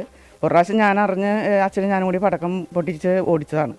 പിന്നെ ഇതിപ്പോൾ നമ്മൾ ബെൻസിങ് ഇട്ടിട്ടും വന്ന് അത് നമ്മൾ ശ്രദ്ധിക്കാൻ പറ്റിയില്ല. നമുക്ക് മഴയും എല്ലാം കൂടി. അപ്പോൾ ഇതിപ്പോൾ രൂക്ഷമായിട്ട് വരുന്ന ഒരു സാഹചര്യമാണ് കാരണം. കാട്ടാനകളുടെ ശല്യം കാരണം ഇവിടെ ജീവിക്കാൻ പോലും നിവൃത്തിയില്ലാത്തൊരവസ്ഥയാണ്. നമ്മുടെ കൃഷി, നമ്മുടെ സ്വത്ത്, നമ്മുടെ ജീവൻ എല്ലാം പേടിച്ചാണ് നമ്മളിവിടെ കഴിയണേ. അതായത് യൂട്യൂബിലൊരു സന്ദേശം, പ്രമോദ് കുമാർ 24 ചാനൽ അധികാരികളുടെ കൂടെ നിൽക്കൂ, നിലനിൽപ്പിൻ്റെ പ്രശ്നമാണ്. എൻ്റെ സുഹൃത്തെ, നമ്മൾ അധികാരികളുടെ എന്തെല്ലാം പ്രശ്നങ്ങളാണ് രൂക്ഷമായ വിമർശനം നടത്തുന്നത്. മാത്രമല്ല, സന്തോഷകരമായൊരു കാര്യം പറയട്ടെ, കേരളത്തിലെ വാർത്താ ചാനലുകളുടെ പ്രവർത്തനങ്ങളിലൊന്നും അധികാരികളൊന്നും ഇടപെടുന്നില്ല. സ്വതന്ത്രമായി പ്രവർത്തിക്കണമെന്ന് ആഗ്രഹിക്കുന്ന ആളുകൾക്ക് അതുമായി മുന്നോട്ട് പോകാം. അതല്ല, വിധേയനാകണം എന്ന ആഗ്രഹമുണ്ടെങ്കിൽ അങ്ങനെയും പോകാം. അപ്പോൾ നമ്മൾ സ്വതന്ത്രമായ നിലപാടിലൂടെ മുന്നോട്ട് പോകും എന്നതാണ് നമ്മൾ ആദ്യം മുതലേ തന്നെ എടുത്തിരിക്കുന്ന നിലപാട്. ഇപ്പോഴും ആ നിലപാടിന് മാറ്റമില്ല എന്ന് പറയട്ടെ. അപ്പോൾ റബീഖ് പറയുന്നു കോവിഡ് കൂടിയാൽ ഒന്നും ചെയ്യാൻ പറ്റില്ല. അതൊന്നുമല്ല, കോവിഡ് കൂടിയാലും നമ്മൾ കോവിഡിനെ നേരിട്ടവരാണ്. കോവിഡ് വാറിയേഴ്സ് എത്രയുണ്ടായിരുന്നു നമ്മുടെ കൂടെ. അപ്പോൾ അതിനെ നേരിടാനും നമ്മൾ പഠിച്ചിരിക്കുന്നു. 20 മാസക്കാലത്തെ നമ്മുടെ പരിശീലനം ചില്ലറ കാര്യമല്ല. ലോകം മുഴുവൻ നടുങ്ങി നിന്നപ്പോൾ വളരെ ആവേശത്തോടെ ധൈര്യത്തോടെ നമ്മൾ ഇതിനെ ചെറുത്തവരാണ്. അതുകൊണ്ട് അങ്ങനെ പേക്കേണ്ട കാര്യമില്ലെന്നാണ് എൻ്റെ അഭിപ്രായം. ഇനി നമുക്ക് നമ്മുടെ നാട്ടിലിപ്പം മുങ്ങി മരണങ്ങൾ കൂടുകയാണ്. സംസ്ഥാനത്ത് കണക്കുകൾ പരിശോധിച്ചാൽ മുങ്ങി മരണങ്ങൾ വർദ്ധിക്കുമെന്ന് മനസ്സിലാകും. മലപ്പുറം ജില്ലയിൽ മാത്രം 3 വർഷത്തിനിടെ 375 പേരാണ് മുങ്ങി മരിച്ചത്. ശാസ്ത്രീയമായി നീന്താൻ അറിയാത്തതാണ് പലരും മുങ്ങി മരിക്കാൻ കാരണമെന്ന് പറയുന്നു. സ്കൂൾ പാഠ്യപദ്ധതിയിൽ നീന്തൽ പരിശീലനം ഉൾപ്പെടുത്തണം എന്ന് ആളുകൾ ഇപ്പോൾ ആവശ്യപ്പെട്ടു തുടങ്ങി. അത്ര കൂടുതൽ ഇതിൻ്റെ നമ്പർ പെരുകി വരികയാണ്. അപ്രതീക്ഷിത മരണങ്ങളാണ് ജലാശയ അപകടങ്ങളിലൂടെ ഉണ്ടാകുന്നത്. നീന്തൽ അറിയാത്തവർ മാത്രമല്ല, രക്ഷിക്കാൻ എടുത്തു ചാടുന്നവർ വരെ മരണത്തിലേക്കാണ് പലപ്പോഴും ചാടുന്നത്. മലപ്പുറം ജില്ലയിൽ 2021 ജനുവരി മുതൽ 2023 ഡിസംബർ വരെയായി 375 മുങ്ങിമരണങ്ങളാണ് ഉണ്ടായത്. 2021 108ഉം 2022 140ഉം 23 ഇതുവരെയായി 127 മുങ്ങിമരണങ്ങളുണ്ടായി. ഏറ്റവും കൂടുതൽ അപകടങ്ങൾക്കിരയാകുന്നത് കുട്ടികളാണ്. 56 കുട്ടികളുടെ മുങ്ങിമരണങ്ങളാണ് ഈ കാലയളവിൽ റിപ്പോർട്ട് ചെയ്തത്. തിരൂർ, തിരുരങ്ങാടി, പൊന്നാനി, പെരിന്തൽമണ്ണ പോലീസ് സ്റ്റേഷൻ പരിധിയിലാണ് ഏറ്റവും കൂടുതൽ മരണങ്ങൾ ഉണ്ടായത്. ഒരു വാമിംഗ് അപ്പ് ഇല്ലാതെ വെള്ളത്തിലിറങ്ങുന്നത് അതൊരു വലിയ പ്രശ്നം തന്നെയാണ്. ഇപ്പം മണിക്കൂറുകളോളം വെള്ളത്തിലിറങ്ങിയിട്ട് ആൾക്കാർ നീന്തും. അതിനുശേഷം നീന്തൽ നിർത്തിവെക്കും, വാമിംഗ് ഡൗൺ ആയിട്ടുണ്ടാവും. വീണ്ടും നമ്മൾ ഒരു മണിക്കൂർ കഴിഞ്ഞിട്ട് വീണ്ടും വെള്ളത്തിലിറങ്ങി നീന്തും. ഈ സമയത്ത് അപകടത്തിൽ വരുന്ന കേസുകൾ ഈ അടുത്ത കാലത്ത് മലപ്പുറത്ത് ഈ അടുത്ത കാലത്ത് കേസ് ഉൾപ്പെടെ നമ്മൾ കണ്ടിട്ടുള്ളത്. അതിസാഹസികത കാണിച്ചും രക്ഷപ്പെടുത്തുന്നതിനെ കുറിച്ചുള്ള ധാരണക്കുറവും അപകടം വിളിച്ചു വരുത്തുന്നുണ്ട്. ഒരു ചെറിയ ആയം കുറഞ്ഞൊരു വെള്ളമാണെങ്കിൽ നമുക്ക് നീന്താൻ അറിയില്ലെങ്കിൽ പോലും നമുക്ക് ഒരാളോട് പറഞ്ഞാൽ മതി. അയാളൊന്ന് പൊങ്ങി വരുമ്പോൾ പ്രശ്നമല്ല. ഒഴുക്കുള്ള വെള്ളമാണെങ്കിൽ തൊട്ടടുത്ത് നിലമുണ്ട് എന്ന് പറഞ്ഞാൽ ഒരു പക്ഷേ അയാൾ ആ ഒരു ഇതിനുകൊണ്ട് തന്നെ അയാൾ രക്ഷപ്പെട്ടു പോകും. ഇപ്പോൾ വേറൊരാൾ നമ്മളിപ്പോൾ അതേമാതിരി റീച്ച് മെത്തേഡ് എന്ന് പറഞ്ഞ മെത്തേഡ്, ഇപ്പോൾ നമ്മൾ ഒരു വടിയോ അല്ലെങ്കിൽ ഒരു മട്ടലോ, ഇപ്പോൾ തെങ്ങിൻ്റെ മട്ടൽ ഇങ്ങനത്തെ സാധനം വെച്ച് നീട്ടിപ്പോൾ ഒരു കുളത്തിലൊക്കെ ആണെങ്കിൽ അത് നീട്ടിക്കൊടുത്താൽ നമുക്ക് രക്ഷപ്പെടുത്താൻ പറ്റും. അല്ലെങ്കിൽ നമുക്ക് ത്രോ ചെയ്ത് കൊടുക്കാം, റോപ്പോ എന്തെങ്കിലും സാധനം എറിഞ്ഞു കൊടുക്കാം, ഇതുപോലുള്ള മെത്തേഡുകൾ. അതിന് പകരം ഇതൊക്കെ പരീക്ഷിച്ചതിന് ശേഷം ഒന്നുമില്ലെങ്കിൽ നമ്മൾ ചെയ്യാവുന്ന ഒരു കാര്യമാണ് നമ്മൾ അപ്രോച്ച് ചെയ്യുന്ന മെത്തേഡ്. ഈ അപ്രോച്ച് ചെയ്യുന്ന മെത്തേഡിൻ്റെ പ്രശ്നം വെച്ചാൽ സ്വാഭാവികമായിട്ടും മറ്റേയാൾ നമ്മളെ കയറി പിടിക്കും. അപ്പോൾ രണ്ടുപേരും മുങ്ങിപ്പോവും. അത് സംഭവിക്കാതിരിക്കാൻ നമ്മൾ ചെയ്യാനുള്ള അയാളെ പിന്നിലൂടെ സമീപിക്കണം. സ്കൂൾ അവധി സമയങ്ങളിലാണ് മുങ്ങിമരണങ്ങൾ ഏറെയും. സ്കൂൾ പാഠ്യപദ്ധതിയിൽ നീന്തൽ പരിശീലനം ഉൾപ്പെടുത്തണമെന്ന ആവശ്യവും ശക്തമാണ്. നീന്തൽ പഠിപ്പിക്കുന്നതോടൊപ്പം രക്ഷാപ്രവർത്തനത്തെക്കുറിച്ചും വിദ്യാർത്ഥികളെ പഠിപ്പിക്കേണ്ടതുണ്ട്. ജലാശയങ്ങൾക്ക് സമീപം മുന്നറിയിപ്പ് ബോർഡുകൾ സ്ഥാപിച്ചും അപകടം കുറക്കാനാകും. മലപ്പുറം ജില്ലാ ഭരണകൂടം വിദ്യാർത്ഥികളെ കേന്ദ്രീകരിച്ച് ബോധവൽക്കരണം നടത്താൻ തീരുമാനിച്ചിട്ടുണ്ട്. ഒരാൾ മുങ്ങിപ്പോകുന്നത് കണ്ടാൽ എടുത്തുചാട്ടം മാത്രമല്ല രക്ഷാപ്രവർത്തനം. അതിനു മുന്നോടിയായി പലവിധ പ്രവർത്തനങ്ങളുണ്ട്. ഇതിനെക്കുറിച്ച് സാധാരണക്കാർക്കോ വിദ്യാർത്ഥികൾക്കോ ധാരണയോ അറിവോ കുറവാണ്. ഇതിനായി ബോധവൽക്കരണം ആവശ്യമാണ്. എങ്കിൽ ഒരു പരിധിവരെ മരണങ്ങളും അപകടങ്ങളും കുറക്കാനാകും. അതിനായി പലവിധ വകുപ്പുകളുടെ സംയുക്തമായ പ്രവർത്തനമാണ് ആവശ്യം. ക്യാമറാമാൻ മുഹമ്മദ് അർഷക്കിനൊപ്പം സമീർ ബിൻ കരീം, 24 മലപ്പുറം. നമുക്കെല്ലാവർക്കും ഒരു കാര്യം അറിയാം, കേരളത്തിൽ റോഡ് അപകടങ്ങൾ കഴിഞ്ഞാൽ ഏറ്റവും കൂടുതൽ ആളുകൾ മരിക്കുന്നത് മുങ്ങി മരണത്തിലൂടെയാണ്. അപകടങ്ങൾ നടക്കുമ്പോൾ മാത്രമാണ് ഇതൊക്കെ നാട്ടിൽ ചർച്ചയാകുന്നത്. പലപ്പോഴും ഒരു ബോർഡ് എഴുതി വെച്ചാൽ ഈ കടവിലേക്ക് ഇറങ്ങരുത്, ഇവിടെ അപകടമാണ് എന്ന് എഴുതി വെച്ചാൽ നമ്മുടെ ജോലി കഴിഞ്ഞു എന്നാണ് പറയുന്നത്. പല സ്ഥലത്തും മുന്നറിയിപ്പ് ബോർഡുകൾ പോലും എപ്പോഴും ഇല്ല എന്നും പറയുന്നുണ്ട്. ചില സാഹചര്യത്തിൽ, ചില ഒറ്റപ്പെട്ട സാഹചര്യത്തിലൊക്കെ ചില കുട്ടികളൊക്കെ വിനോദയാത്ര പോകുന്ന സമയത്ത് അത്യാവശ്യം മദ്യമൊക്കെ പാനം ചെയ്തതിന് ശേഷമാണ് വെള്ളത്തിലേക്ക് ഇറങ്ങുക. അതുകൊണ്ട് തന്നെ അവർ വെള്ളത്തിൽ നീന്താൻ കഴിയാതെ കുഴഞ്ഞു വീണ് മുങ്ങിപ്പോകുന്നതും അത്ര അപൂർവ സംഭവമല്ല കേരളത്തിൽ. ഈ അടുത്ത കാലത്തായിട്ടാണ് ഈ മുങ്ങിമരണം ഇത്രയും കൂടിയത്. അപ്പോൾ നാട്ടുകാർ പറയുന്നത് സ്കൂൾ തലം മുതൽ ഈ പാഠ്യപദ്ധതിയിൽ ഈ നീന്തൽ പരിശീലനത്തിൻ്റെ ക്ലാസ്സുകൾ ഉൾപ്പെടുത്തണം എന്നാണ്. അതായത് ഒരാൾ വെള്ളത്തിലിറങ്ങിയാൽ എങ്ങനെ രക്ഷപ്പെടാൻ കഴിയുമെന്ന് അത്യാവശ്യമായി പഠിച്ചിരിക്കേണ്ട പാഠഭാഗങ്ങൾ സിലബസിൽ ഉൾപ്പെടുത്തണമെന്ന് നാട്ടുകാർ, പ്രത്യേകിച്ച് മലപ്പുറത്തെ രക്ഷിതാക്കൾ ഒന്നടങ്കം ഇപ്പോൾ ആവശ്യപ്പെടുകയാണ്. ഇത് പ്രതിരോധിക്കാനുള്ള മാർഗ്ഗങ്ങൾ നമ്മൾ ഇതിൽ പ്രാദേശികമായിട്ട് പല റെസ്ക്യൂലൊക്കെ നമ്മൾ വരുമ്പോൾ വഴി അറിയാത്തൊരു പ്രശ്നമുണ്ട്. പിന്നെ പുറത്തുനിന്നുള്ള ആളുകൾ അറിയാത്ത ജലാശയത്തിൽ വരും. അപ്പോൾ അവിടെ നമ്മൾ ഈ ലഹരി ഉപയോഗിച്ചിട്ട് അല്ലാത്ത രീതിയിലൊന്നും ഇറങ്ങാതിരിക്കാൻ ശ്രദ്ധിക്കുക എന്നുള്ള രീതിയിൽ ബോർഡുകൾ വെക്കുന്നത്, ഒരു വാർണിംഗ് മെസ്സേജ് കാണുമ്പോൾ ഒരുപാട് പേര് ചിലപ്പോൾ വഴിതിരിഞ്ഞ് ശ്രദ്ധിക്കാനുള്ള ചാൻസുകളുണ്ട്. ഞാൻ രക്ഷിതാക്കളെയാണ് എപ്പോഴും കുറ്റപ്പെടുത്തുന്ന ഒരു കാര്യം. തൊട്ടടുത്തുള്ള കുളത്തിൽ പോയിട്ട് ആ കുട്ടിക്ക് എന്താണ് വെള്ളമെന്നോ അല്ലെങ്കിൽ എന്താണ് പുഴ എന്ന് പോലും നമ്മളെ കുട്ടികൾ പരിചയപ്പെടുന്നില്ല. പുസ്തകത്തിൽ നമ്മൾ കാണുന്ന രൂപത്തിലുള്ള പുഴയല്ല അതിൻ്റെ ഭംഗി, അതല്ല, അതാണ് കുട്ടി പഠിച്ചിട്ടുള്ളൂ. ഇതിനൊരു ഭീകരമായ അപ്പുറത്തൊരു മുഖമുണ്ട്, അത് കുട്ടിക്ക് അറിയില്ല, ക്ലാസ് റൂമിൽ അറിയില്ല. അത് പരിചയപ്പെടുത്തി കൊടുക്കേണ്ട ഏറ്റവും പ്രഥമ ഉത്തരവാദിത്വം രക്ഷിതാക്കൾക്കാണെന്ന് ഞാൻ പറയാം. ഔദ്യോഗികമായ ക്ലാസ്സുകൾ ഇതേമാതിരി ഫയർഫോഴ്സിൻ്റെ അടുത്തുനിന്ന് പോലീസിൻ്റെ അടുത്തുനിന്നൊക്കെ നടത്താനുള്ള സംവിധാനം എല്ലാ സ്കൂളുകളും നടത്തണം. അപ്പോൾ ഇതിനൊക്കെ കുറേയൊക്കെ മാറ്റം വരും. യൂട്യൂബിലെ ഒരു സന്ദേശം, സമൻ വിത്ത് ക്യൂട്ട് ബ്ലോഗ്, അദ്ദേഹം പറയുന്നത് തമിഴ്നാട്ടിലെ വെള്ളപ്പൊക്കം നമുക്കൊരു പാഠമായിരിക്കണം. ഒരു മഴ വന്നപ്പോൾ ഇങ്ങനെ മുല്ലപ്പെരിയാർ പൊട്ടിയാൽ കേരളത്തിൻ്റെ അവസ്ഥ എന്താവും? നമ്മളിപ്പോൾ മുല്ലപ്പെരിയാർ പൊട്ടും അങ്ങനെ ഒരു ചർച്ചയ്ക്ക് ഇപ്പോൾ പ്രസക്തിയില്ല. താങ്കൾക്കറിയുന്ന പോലെ ഇതൊക്കെ കോടതിയുടെ പരിഗണനയിലുള്ള വിഷയമാണ്, നമുക്കത് ചർച്ച ചെയ്യാൻ കഴിയത്തില്ല. അതുപോലെ ബാലൻ പറയുന്നു, മിസ്റ്റർ SKN, അദ്ദേഹം വളരെ ഗൗരവത്തോടെയാണ്, നിങ്ങളെപ്പറ്റി പറഞ്ഞാൽ നിങ്ങൾ മിണ്ടാതിരിക്കും, എന്നാൽ നിങ്ങളുടെ ഷർട്ട് നല്ലതാണ് എന്നൊക്കെ പറഞ്ഞാൽ എപ്പോഴും ഞങ്ങൾ ഇതിൽ ഉൾപ്പെടുത്തും. എൻ്റെ ഷർട്ടും കോട്ടും നല്ലതാണെന്ന് പറഞ്ഞുകൊണ്ട് മാത്രം ഇതിൽ ഉൾപ്പെടുത്തണമെന്നില്ല. ചിലപ്പോൾ ചെറിയൊരു സുഖകരമായ ഒരു സാഹചര്യം ഉണ്ടാക്കാൻ വേണ്ടി, ടെൻഷനൊക്കെ റിലാക്സ് ചെയ്ത് നമുക്ക് ഈ പരിപാടി കണ്ടുകൊണ്ടിരിക്കാൻ വേണ്ടി ചിലപ്പോഴൊക്കെ ഞാൻ ഇങ്ങനെയുള്ള കാര്യങ്ങളെക്കുറിച്ച് പറയുന്നതേ ഉള്ളൂ. കൂടുതൽ സമയത്തും എന്നെ വിമർശിക്കുകയും 24-നെ വിമർശിക്കുകയും ചെയ്യുന്ന യൂട്യൂബ് സന്ദേശങ്ങളാണ് ഞാൻ കൂടുതലും ഉൾപ്പെടുത്തുന്നത്. താങ്കളൊന്ന് മാത്രം മനസ്സിലാക്കുക, നമ്മൾ ഒത്തിരി കാലമായില്ലേ ഈ പരിപാടിക്ക് ഇറങ്ങിയത്, നമ്മൾ വിമർശനങ്ങളെ ഭയപ്പെടുന്നില്ല. വിമർശനങ്ങളെ ഭയപ്പെടാത്ത രീതിയിലുള്ള ഒരു സുതാര്യമായ ജീവിതത്തിലൂടെ പോകുന്ന ആളുകൾക്കൊന്നും വിമർശനങ്ങളെ ഭയപ്പെടേണ്ട കാര്യമില്ല എന്നുകൂടി താങ്കൾ തിരിച്ചറിയുക. താങ്കൾ വിമർശിച്ച് എഴുതിക്കോളൂ, നമുക്ക് തീർച്ചയായിട്ടും ഈ കാര്യത്തിൽ ഉൾപ്പെടുത്താം. അപ്പോൾ നമുക്കിനി മറ്റൊരു കാര്യത്തിലേക്ക്, തട്ടിപ്പ് വാർത്തകൾ കേരളത്തിൽ ഒരു പുതിയ കാര്യമല്ല, ഒരുപാട് തട്ടിപ്പിൻ്റെ കഥകൾ വരാറുണ്ട്. അത്തരമൊരു വാർത്തയിലേക്കാണ് ഇനി നമ്മൾ പോകുന്നത്. ശുദ്ധ തട്ടിപ്പ്.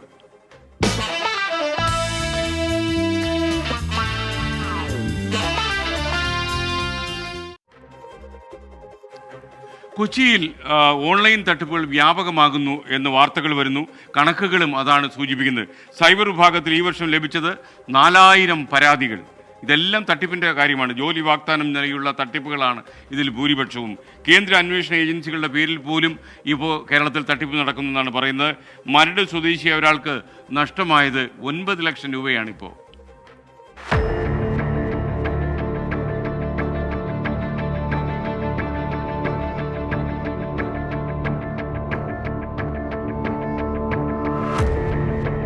കൊച്ചിയിൽ ഓൺലൈൻ തട്ടിപ്പ് സംഘം പിടിമുറുക്കുകയാണ്.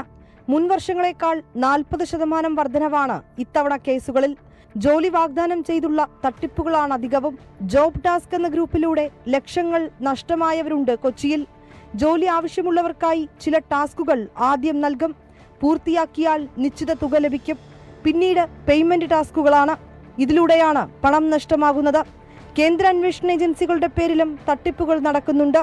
അനധികൃതമായി തുക അക്കൗണ്ടിലേക്ക് എത്തിയെന്നും വെരിഫിക്കേഷൻ നടത്തണമെന്നും ആവശ്യപ്പെട്ടാണ് തട്ടിപ്പ്. അന്വേഷണ ഏജൻസികളുടെ യൂണിഫോം ധരിച്ച് ഉദ്യോഗസ്ഥരെന്ന വ്യാജേന തട്ടിപ്പുകാർ വീഡിയോ കോളിലെത്തും. വീട്ടിൽ അറസ്റ്റിലാണെന്നും അക്കൗണ്ട് വിവരങ്ങൾ നൽകണമെന്നും ആവശ്യപ്പെടും. മരട് സ്വദേശിക്ക് ഇങ്ങനെ നഷ്ടമായത് 9 ലക്ഷം രൂപ. വിപണന, വിവാഹ ഓൺലൈൻ സൈറ്റുകളുടെ പേരിലും തട്ടിപ്പ് നടക്കുന്നുണ്ട്.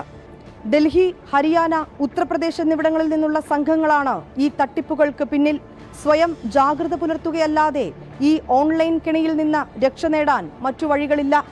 വിനീത VG, 24, കൊച്ചി. ഇനി ഒരു വയോധികയ്ക്ക് സംഭവിച്ച അപകടത്തിലേക്കാണ് നിങ്ങളുടെ ശ്രദ്ധ ക്ഷണിക്കുന്നത്. മരട് സെന്റ് ആന്റണീസ് റോഡിന് സമീപത്തെ ചതുപ്പിൽ ഒരു വയോധിക വീണു. കമലാക്ഷിയമ്മ 3.5 മണിക്കൂറിന് ശേഷമാണ് ഈ വയോധിക അപകടത്തിൽപ്പെട്ടുവെന്ന് വിവരം പുറത്ത് അറിയുന്നത്. പ്രദേശവാസികൾ വിവരം അറിയിച്ചതിനെ തുടർന്ന് ഫയർഫോഴ്സ് എത്തിയാണ് ഇവരെ രക്ഷപ്പെടുത്തി. ഉച്ചയ്ക്ക് 12:30 മണിക്ക് വീണ വയോധിക 3.5 മണിക്കൂറിന് ശേഷമാണ് അവിടെ നിന്ന് ആളുകൾ കണ്ടെത്തി രക്ഷപ്പെടുത്താൻ ശ്രമിക്കുന്നത്. എസ് ശ്യാംകുമാർ കൊച്ചിയിൽ നിന്ന് ടെലിഫോണിൽ ചേരുന്നു. ശ്യാം, പറയൂ, എന്താണ് ശരിക്കും സംഭവിച്ചത്? ഒരു വയോധിക ചതുപ്പിൽ വീണു എന്നൊക്കെ കേട്ടാൽ ഇവിടെയാണ് ഈ ചതുപ്പ്.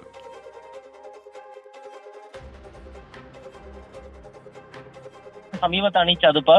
ഇത് ഒരു വീടിന്റെ നിർമ്മാണത്തിന് വേണ്ടി എടുത്ത ഫൈലിങ്ങിന് ശേഷം ഉണ്ടായതാണ് ഈ ചതുപ്പ്. ഈ കുഴിയിലാണ് വീട്ടിലേക്ക് പോകുന്ന വഴിക്ക് കമലാക്ഷി അമ്മ എന്ന വൃദ്ധ കാൽ വഴുതി വീഴുന്നത്. അവരുടെ കഴുത്തിന്റെ വശം വരെ ആ ചതുപ്പിൽ മുങ്ങിക്കിടക്കുകയായിരുന്നു. സമീപത്ത് ഉണ്ടായിരുന്ന ഒരു വടിക്കഷ്ണത്തിൽ പിടിച്ചാണ് 3.5 മണിക്കൂർ അവർ അവിടെ അതിജീവിച്ചത്. പുറത്ത് ഉണക്കാനിട്ട തുണി എടുക്കാനായിട്ട് വീടിന്റെ മുകളിലേക്ക് എത്തിയ ഒരു സ്ത്രീയാണ് കൈയുടെ അനക്കം കാണുകയും തുടർന്ന് നടത്തിയ പരിശോധനയിൽ ഒരാൾ ആ കുഴിയിൽ ഉണ്ട് എന്ന് മനസ്സിലാക്കുകയും ചെയ്തത്.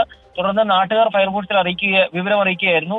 തൃപ്പൂണിത്തുറ ഫയർഫോഴ്സിൽ നിന്നുള്ള യൂണിറ്റ് എത്തിയാണ് വളരെ ശ്രമകരമായി ആ വൃദ്ധയെ അവിടെ നിന്ന് പുറത്തെടുക്കുന്നത്. വെള്ളമൊഴിച്ച് അവരുടെ ശരീരത്തെ ചെളിയെല്ലാം നീക്കിയ ശേഷം ആശുപത്രിയിലേക്ക് മാറ്റുകയായിരുന്നു. ഇപ്പോൾ സ്വകാര്യ ആശുപത്രിയിൽ പ്രവേശിപ്പിച്ച കമലാക്ഷമ്മയ്ക്ക് മറ്റു കുഴപ്പങ്ങളൊന്നുമില്ല. പക്ഷേ കഴിഞ്ഞ 3.5 മണിക്കൂർ അവരുടെ നിശ്ചയദാർഢ്യമാണ് അവരുടെ ജീവൻ രക്ഷിച്ചത് എന്നുള്ളതാണ് ഫയർഫോഴ്സ് ഉദ്യോഗസ്ഥരടക്കം പറയുന്നത്. യൂട്യൂബിലെ ഒരു സന്ദേശം സന്തോഷ് കുമാർ പറഞ്ഞു. Good evening S K. Good evening Santhosh. We are Santhosh and Joseph from Seychelles. അവിടെ നിന്നാണ് അദ്ദേഹം എഴുതിയിരിക്കുന്നത്. താങ്കൾ അവിടെ ഇരുന്ന് ഈ പരിപാടി കാണുന്നു പറയുമ്പോൾ വളരെ സന്തോഷം. അതുപോലെ കുറച്ച് തട്ടിപ്പുകാർ ബസ്സിലും കറങ്ങുന്നുണ്ടെന്ന് രാജീവൻ പറയുന്നു. ഏത് ബസ്സിലാണെന്ന് കൂടി പറഞ്ഞാൽ ആളുകൾക്ക് ശ്രദ്ധിക്കാമായിരുന്നു. ചേറും ചേറാടിയും എന്ന ഐഡിയിൽ നിന്നൊരു നല്ല കാര്യം പറഞ്ഞിരുന്നു. ഈ മഴ മാനത്ത് കണ്ടാൽ നാളെ അവധിയുണ്ടോ എന്ന് ചോദിക്കുന്ന പിള്ളേരോട് ഇനിയിപ്പോൾ നീന്തൽ പഠിക്കാൻ കൂടി താങ്കൾ പറയണം എന്നാണ് അദ്ദേഹം പറയുന്നത്. നല്ല കാര്യമാണ്. കാര്യം നാളെ അവധിയുണ്ടോ എന്ന് പല പ്രേക്ഷകരും ചോദിക്കുന്നുണ്ട്. നാളെ അവധിയൊന്നുമില്ല, എല്ലാവരും പള്ളിക്കൂടത്തിലൊക്കെ പോകാൻ തയ്യാറായിക്കോളൂ. ഇനിയൊരു ഇടവേളയാണ്. ഇടവേള കഴിഞ്ഞു വരുമ്പോൾ നമുക്ക് വ്യാജൻ്റെ കാര്യം പറയണം. വ്യാജൻ ഇടവേള. സോഷ്യൽ മീഡിയയിൽ ഒരുപാട് വ്യാജ പ്രചാരണങ്ങൾ വരുന്നുണ്ട്. ചിലതൊക്കെ നമ്മൾ വിശ്വസിച്ചു പോകും. വിശ്വസിക്കുന്ന രീതിയിലാണ് കഥ മെനഞ്ഞ് ഉണ്ടാക്കുന്നത്. അപ്പോൾ ആ ഒരു ക്യാപ്സൂളിലേക്കാണ് നമ്മൾ കിടക്കുന്നത്. വ്യാജൻ.